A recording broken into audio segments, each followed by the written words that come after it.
Кадерле дуҫтар, яҙҙың май айы етеү менән беҙҙең күңелдәрҙе тетрәндереп, оло, бөйөк еңеү көнө лә яҡынлаша. День Победы. Эйе, еңеү көнө. 9 май көндө барлык халыҡ еңеү көнөн билдәләй, байрам итә.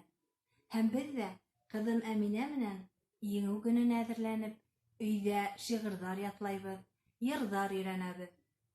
Һәм һеҙгә лә үҙебеҙ өйрәнгән йырҙан бер өҙөк йырлап ишеттермәксебеҙ. Катюша.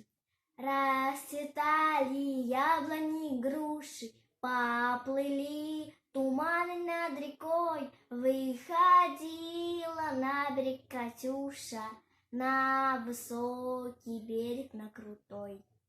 Алмағастар сәскә атҡан саҡта, ер өҫтөнә томан таралды. Сығып бейектәге яр башына, Зәйтүнәкәй алыҫҡа баҡты. Сығып бейектәге яр башына, Зәйтүнәкәй алыҫҡа баҡты. Был беҙҙең Катюша йыры, Зәйтүнәкәй йыры булды. Бөйөк еңеү көнө менән, дуҫтар.